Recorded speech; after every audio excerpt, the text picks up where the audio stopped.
इसकी राजधानी दिल्ली से दो आतंकवादी पकड़े गए हैं। एक दिल्ली का है, एक भोपाल का है। दोनों का ही नाम अदनान है। एक 19 साल का, एक 20 साल का। आईएस के लिए काम कर रहे हैं, दिल्ली में बैठ के काम कर रहे हैं और भारत को बर्बाद करने की प्लानिंग कर रहे हैं। और दिल्ली में टारगेट क्या था उनका? साकेत माल, जो दिल्ली का सबसे हाई प्रोफाइल माल माना जाता है, जहां पे सांसद, विधायक, मंत्री आते हैं, उनके बच्चे आते हैं, सुप्रीम कोर्ट के जज, हाई कोर्ट के जजेस जाते हैं, उनके बच्चे जाते हैं, जहां पूरे जो विदेशियों के राजदूत हैं जो भारत में रहते हैं वो विद फैमिली साकेत माल में जाते हैं। वो उसको उड़ाने की प्लानिंग कर रहे हैं और वहां की पार्किंग को भी उड़ाने की प्लानिंग कर रहे हैं। ऐसी साजिश दिल्ली में बैठ के रची जा रही है। दिल्ली के लोग, एनसीआर के लोग कितने खतरे में हैं, इसका अंदाजा शायद आम जनता को नहीं है। धन्यवाद दूंगा दिल्ली पुलिस को कि उन्होंने समय रहते इन दोनों आतंकवादियों को पकड़ लिया, नहीं तो साकेत का जो मॉल है वो भी उड़ा देते, वहां की जो पार्किंग है वो उसमें भी आग लगा देते और गाड़ियां जलती तो आसपास के मोहल्लों में भी आग लग जाती। इन्होंने आईएस के जो खलीफा है उनके प्रति शपथ लिया था और उन्होंने तय किया था कि हम आईएस के लिए भारत में लोग इकट्ठा करेंगे। 20 फर्जी अकाउंट बना रखा था सोशल मीडिया का और उसके जरिए लगभग 100 लोगों को अब तक ये आईएसआई साथ जोड़ भी चुके हैं। इसमें से जो एक भोपाल वाला अदनान है, भोपाल वाला अदनान ने ज्ञानवापी वाले केस में जज को धमकी दिया, 1 साल के लिए जेल भी गया था, लेकिन फिर वही सुप्रीम कोर्ट का अरनेश कुमार जजमेंट आ गया तो इसको बेल मिल गई और बेल मिल गई। अब ये दिल्ली को उड़ाने की तैयारी कर रहा था। अगर जेल में रहता, अगर जब इसने पहली बार रवि कुमार दिवाकर को धमकी दिया उसी समय इसका narco polygraph brain mapping test हो जाता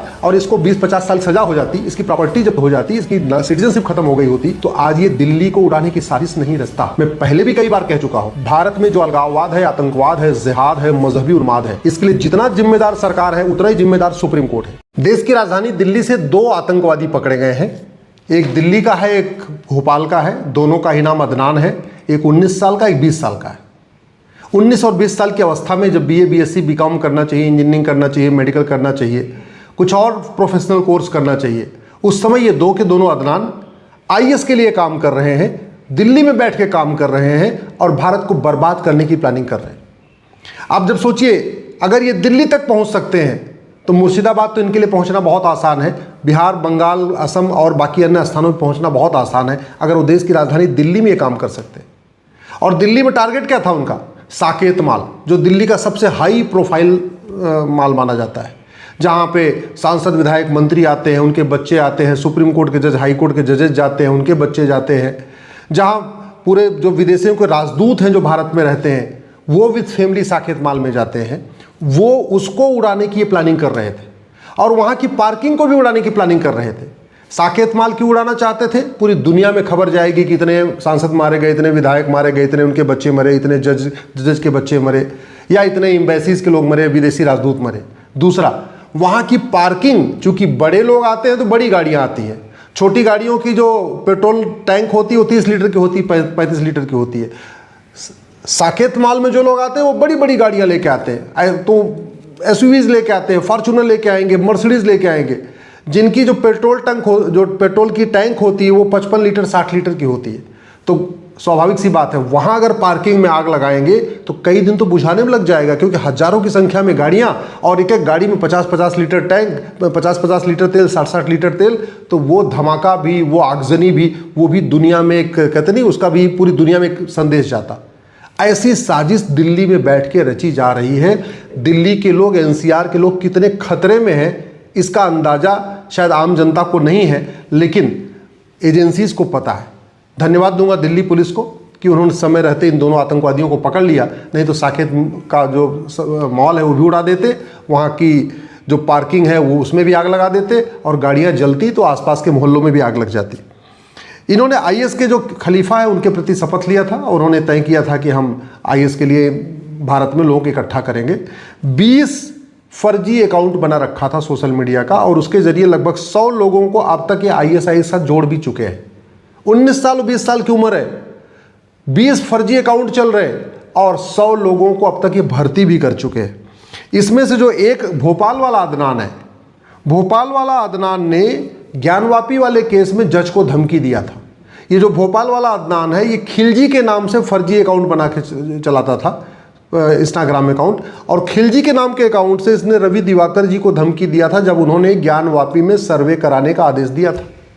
1 साल के लिए जेल भी गया था, लेकिन फिर वही सुप्रीम कोर्ट का अरनेश कुमार जजमेंट आ गया, उसके वकील लेके पहुंचे, बोले भाई साहब सुप्रीम कोर्ट का अरनेश कुमार जजमेंट है, ये कहता है जी आप जेल में तो रख नहीं सकते ज़्यादा दिन, तो इसको बेल मिल गई। और बेल मिल गई, अब ये दिल्ली को उड़ाने की तैयारी कर रहा था। अगर जेल में रहता, अगर जब इसने पहली बार रवि कुमार दिवाकर को धमकी दिया उसी समय इसका narco polygraph brain mapping test हो जाता और इसको 20-50 साल सजा हो जाती, इसकी प्रॉपर्टी जब्त हो जाती, इसकी सिटीजनशिप खत्म हो गई होती, तो आज ये दिल्ली को उड़ाने की साजिश नहीं रचता। मैं पहले भी कई बार कह चुका हूं, भारत में जो अलगाववाद है, आतंकवाद है, जिहाद है, मजहबी उन्माद है, इसके लिए जितना जिम्मेदार सरकार है उतना ही जिम्मेदार सुप्रीम कोर्ट है।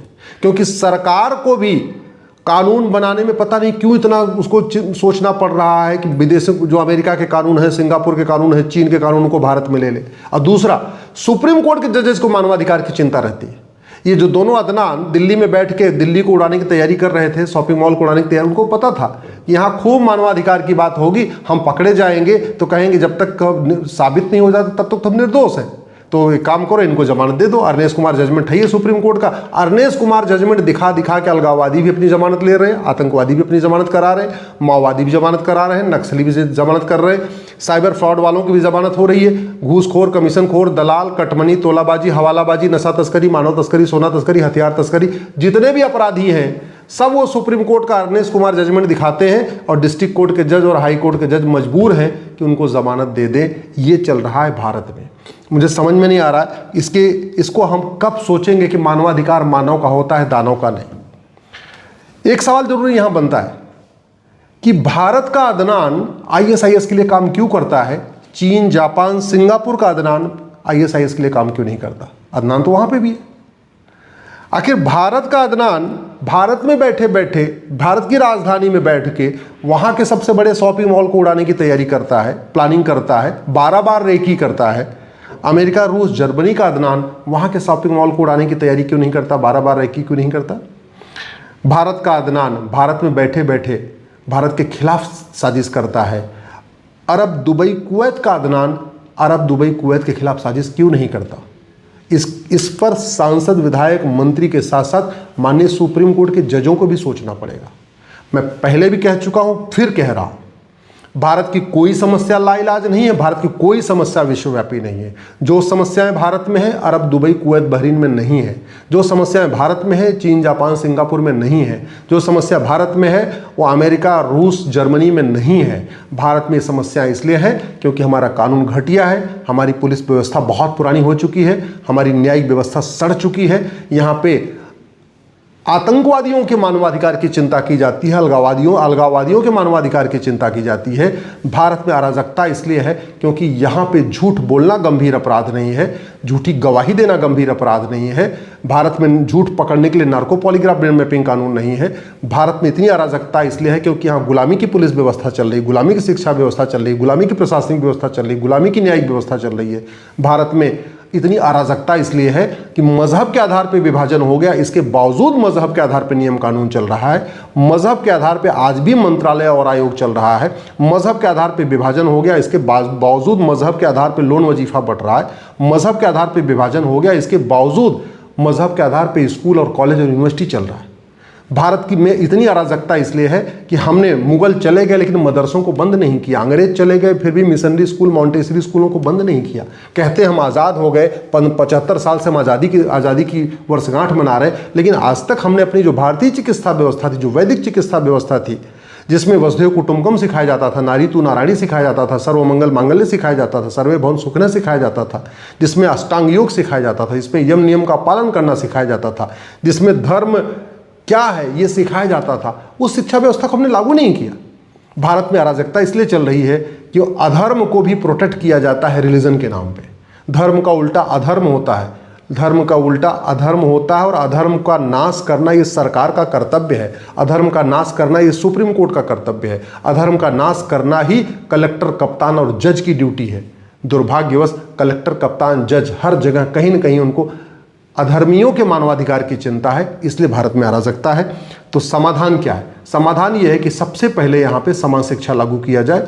मजहब के आधार पे जो इतने ये Montessori school, missionary school, Macaulay school और मदरसे चल रहे, इनको बंद किया जाए। कम से कम 10वीं तक समान शिक्षा लागू किया जाए, तब हमारी आने वाली पीढ़ियाँ बचेंगी, तब देश सुरक्षित होगा। मजहब के आधार पर जितने भी कानून चल रहे हैं, चाहे पारसी के लिए अलग चल रहे हैं, क्रिश्चियन के लिए अलग चल रहे हैं, मुस्लिम के लिए अलग, इनको सबको खत्म करके समान नागरिक संहिता लागू किया जाए। मजहब के आधार पर समान धर्मस्थल संहिता लागू किया जाए। मठ मंदिर सरकार के कंट्रोल में, एक भी चर्च सरकार के कंट्रोल में नहीं, एक भी मस्जिद सरकार के कंट्रोल में नहीं। ये भेदभाव बंद होना चाहिए। एक यूनिफॉर्म एंडाउमेंट कोड होना चाहिए, समान दान संहिता, समान धर्मस्थल संहिता, समान संपत्ति संहिता होनी चाहिए। मजहब के आधार पर जो वक्फ बोर्ड, वक्फ ट्रिब्यूनल चल रहा है, ये बंद होना चाहिए। सबके लिए एक यूनिफॉर्म कानून बनना चाहिए, यूनिफॉर्म एंडाउमेंट कोड होना चाहिए।